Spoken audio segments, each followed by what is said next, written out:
Hello, welcome to the Economic Times Business Verticals India AI Dialogues brought to you by Kyndryl. I'm Shipra Malhotra, editor with the Economic Times CIO, and joining me for this conversation is Boobalan T, who is the CEO for Center for E-Governance at Government of Karnataka. Welcome. Thank you so much for joining us. It's a pleasure to have you here. Hello everyone. So it's a pleasure to join in this event and nice to have been associated with Kyndryl and the Economic Times.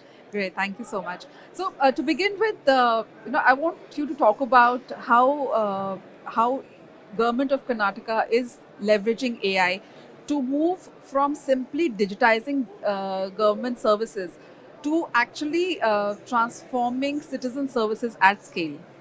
Yeah, so Karnataka is the state which has always been the pioneer in the digital initiatives, and now being the era of AI, we don't want to lose it, and we are in track on using artificial intelligence for our efficient public service delivery, and making the AI as a tool instead of a resisting force. So in this regard, we are deploying AI at large scale, especially in the areas which have not been touched so far, in order to introduce a transformative change in our day-to-day process. For example, our government of Karnataka AI cell has deployed solutions in the sectors of agriculture, education, health, and our last mile delivery reflects our vision and our objective to not leave anyone in the growth story. Since we are here talking of welfare delivery and public services, responsible AI becomes a very critical aspect. So, how are you looking at responsible AI at Government of Karnataka, and what does it mean from a practical standpoint for you? Yeah, as you have rightly mentioned, AI should be responsible, and responsible AI is the core of our IT initiatives. So we are coming up with our own AI policy, which will incorporate the aspects of responsible AI, and we are trying to ensure that the data being taken from the citizens are used responsibly. So we ensure the data privacy, data security, and DPDP Act being in force, we have additional responsibility of ensuring each and every aspect of the act is being complied with.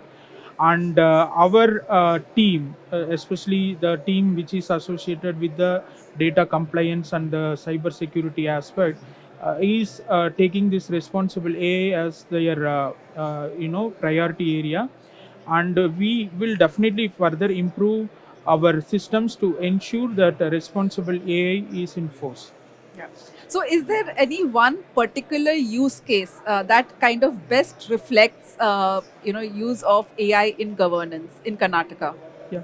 So recently we have rolled out a couple of solutions for our government department. One is the attendance system for our school children. The midday meal scheme is one of the areas of concern where there will be like allegations and complaints of leakages. So we are monitoring the midday meal through the attendance system, which is AI based.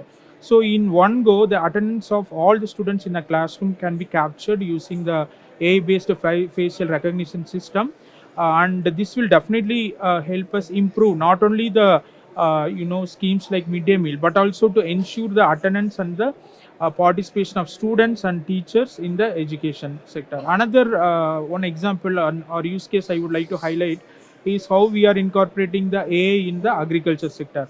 So agriculture being the primary sector, we need to do a lot for our farmers, and we have to ensure they are not left out in this AI era. And we have introduced a conversation system which will get the questions from the farmers and answer to the farmers.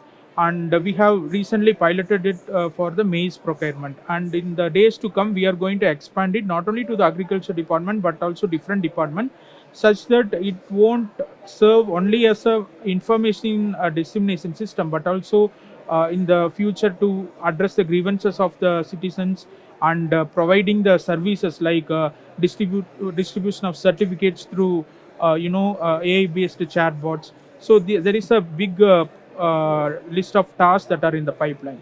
Right. I want to wrap up this conversation with a very critical question around leadership. So, as India pushes for AI led governance, what is that big mindset shift that is required among the government leadership to bring about system wide impact? So in the government leadership, whether with the political leadership or with the bureaucrats and the government machinery, the first and foremost thing that is required is the awareness. Generally, there is a misconception that AI does more bad than good, and there is also a resistance from within the system that AI may replace the workforce.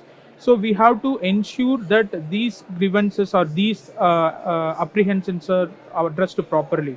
So we generally try to use the AI as a tool that will supplement the workforce and not replace them. And there should always be a human oversight to that. So we have to convince our political leadership and also our government workforce that AI will be for the good and not going to do any damage to the existing system. And when we are coming up with more and more use cases which are successfully piloted and scaled up across the state, that will build up the confidence of our leadership. And of course, without the support from the citizens and the civil society, it may not be possible. In these circumstances, I think there is an increasing awareness about AI, and even a leader in the grassroots level is also understanding the importance of the modern technologies, including AI. So definitely there is a change in the vision of our leadership, and it will help us in a large scale. Yeah. Thank you so much. Very well said. It was a pleasure having you here. Thank you so much Thank you. for inviting me.